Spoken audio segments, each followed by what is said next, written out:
আমার উপর আপনার এত জোর কিসের? আমি না চাইলেও আপনি আমাকে তুলে নিয়ে যেতে পারেন। পারি বলেই তো বিশ্বাস করি। প্রমাণ চাও নাকি হাতে নাতে? না। তাহলে খুব ভোর ভোর চলে এসো। না, ঈশান দ্বারা বলছিল ওরা কিছু শপিং টপিং করবে, হয়তো আপনার বউয়ের জন্য কিছু কিনবে, তারপর বিয়েতে পরবে বলেও অনেক জিনিসপত্র, জামা কাপড় এসব কিনবে। হ্যাঁ, আমি তো সবাইকে গিফট করছি, তোমারটাও পাঠিয়ে দেবো। বিয়েতে কিন্তু সেই শাড়িটাই পরবে, ঠিক আছে? আর শুধু বিয়ের জন্য না, আমার বাড়ির সবার জন্যই কিনেছি, আমার আত্মীয় স্বজনদের জন্যও কিনেছি, আমার মায়ের জন্য কিনেছি, তোমার দিদিদের জন্য কিনেছি, তোমার জন্য কিনেছি। সঙ্গীতে পরার একরকম শাড়ি, বিয়েতে পরার একরকম শাড়ি, বউতে পরার একরকম শাড়ি। এতগুলো অনুষ্ঠান একই শাড়ি পরে পার্টিসিপেট করবে নাকি? আমি যে অত সাজগোজ পছন্দ করি না, সেটা তো আপনি জানেন। বাট আমি তো পছন্দ করি মোহর।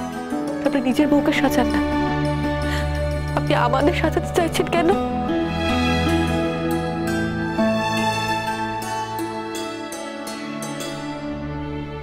নিজের বউকেই তো সাজাতে চাইছি, প্রাণ ভরে, চোখ ভরে সাজাতে চাইছি। আরে শুধু নিজের বউকে সাজাবো এত স্বার্থপর নয় আমি। আমি নিজের বউকে সাজাবো, পরের বউকে সাজাবো, সবাইকে সাজাবো, কেউ বাদ যাবে না আমার বিয়েতে। আমি আমার চারপাশটা ঝলমল দেখতে চাই, বুঝলে? সেই জন্যই আমি এত রকম অ্যারেঞ্জমেন্ট করেছি। শোনো মোহন, সারা জীবন টাকা রোজগার করে গেছি, খরচা করার জন্য তো নাকি? বিদেশে যখন পড়াতাম অতগুলো করে টাকা পেতাম, খরচাই তো হতো না। আর সেসব টাকা আমি বিয়েতে খরচা করব। তারপর আবার হানিমুন আছে।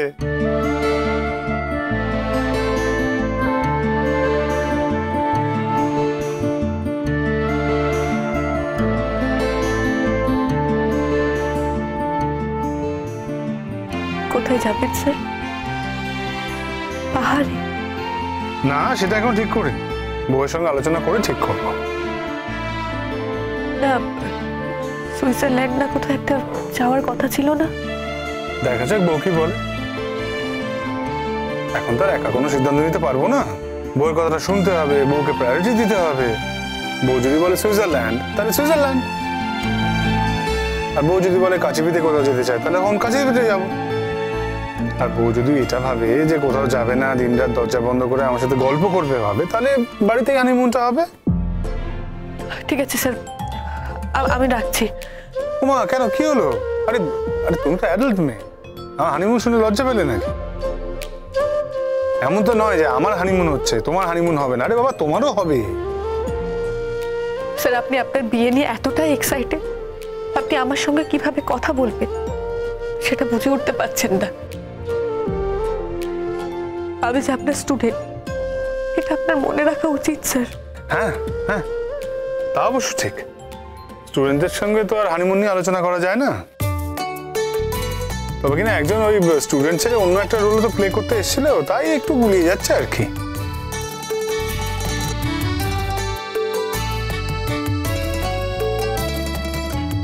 আমার মনে হয় আমাদের কথা শেষ হয়ে গেছে। হ্যাঁ, আর কি কথা, এই তো তিনটেই কথা। শোনো, কাল সকালে দেখা হচ্ছে, ঠিক আছে? সকাল না, ভোর। আমাকে আবার এদিকে সব একাই দেখাশোনা করতে হচ্ছে, আমার পাশে একটু থেকো, তাহলে চলবে কি করে? আচ্ছা, মনে করে দেখো, তোমার পাশে আমি কি কম সাপোর্ট দিয়েছি? আচ্ছা, আমার দিন এসছে, আমার একটু দেখবে না? একটু দায়িত্বটা তো নিও, কেমন? বুঝেছো?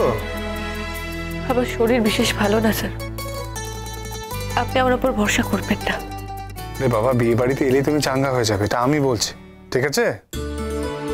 শরীর খারাপটা আমি বুঝে নেবো, তা যেটুকু যেটুকু পারো আর কি করো। আর যদি একেবারেই না করতে চাও, তাহলে আর কি বা করবো আমি? আমাকে সবকিছু একাই করতে হবে। যাকে আমি একাই করবো, তুমি উপস্থিত থেকো, ঠিক আছে? ওকে, রাখছি। ও বাই দ্য ওয়ে, তোমার কি বুক ধরপড় করছে?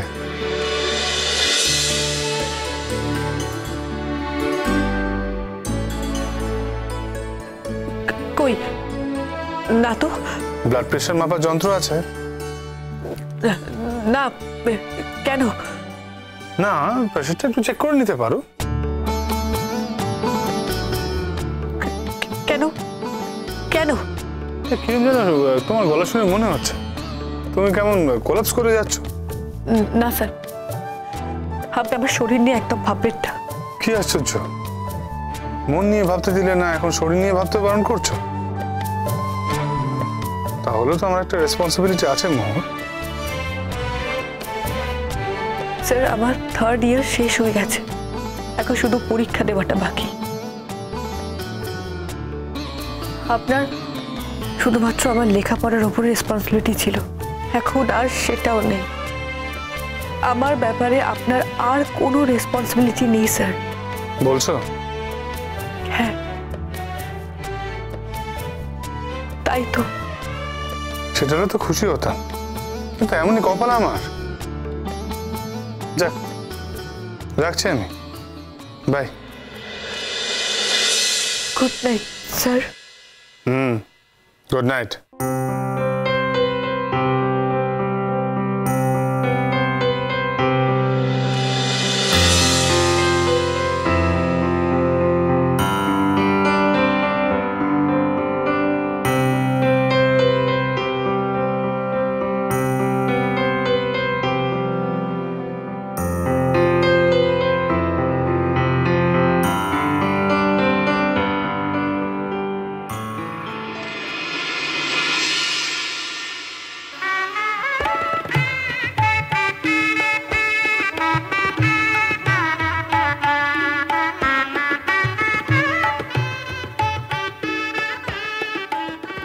শঙ্কু, শঙ্কু, হ্যাঁ হ্যাঁ বাবা।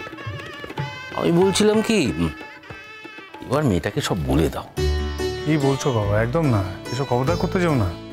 ওর ও এতদিন ধরে যেটা করেছে সেটা ওর বোঝা উচিত। ও কি করেছে, কষ্টটা কেমন হয় সেটা ওর বোঝা উচিত। এটা করতে যাও না কিন্তু ভুল করে। হ্যাঁ, তোমার বাবা কিছু কম খারাপ ব্যবহার করেনি কিন্তু মোহরের সাথে, মানে যা বলেছে সেটা কর্তব্য নয়।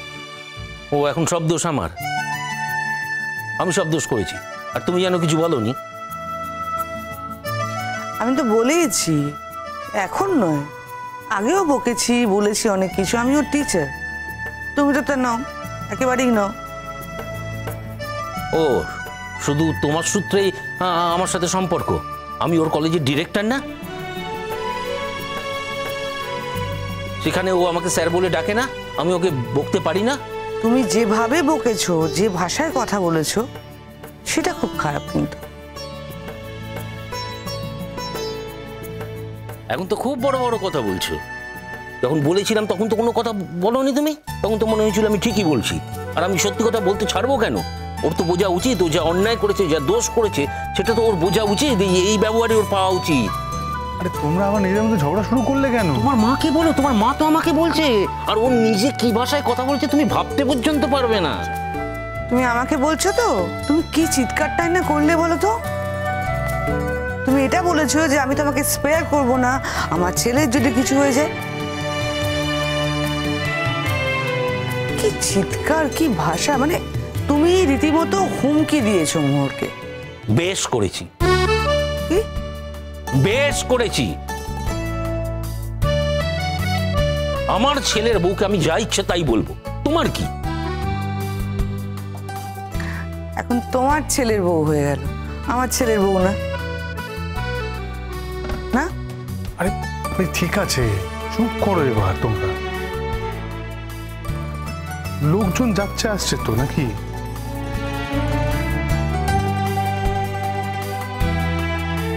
আচ্ছা এবার একটা কথা বলো তো শঙ্খ, তোমার ও বাড়ির লোকজন কখন আসছে? হ্যাঁ, আসার তো কথা, যে কোনো মুহূর্তে চলে আসবে। তো মোহরা তো এখনো আসছে না। ওনারা নাকি আবার শপিং করবে। কিসের শপিং? আজ আবার কিসের শপিং? আরে ওরা নিজের বোনকে কিছু কিনে টিনে দেবে না নাকি? দেখো, আমি চাইনি যে আমার বউকে কেউ কিছু কিনে দিক। আমি চাইছি আমি সবকিছু নিজেই করব।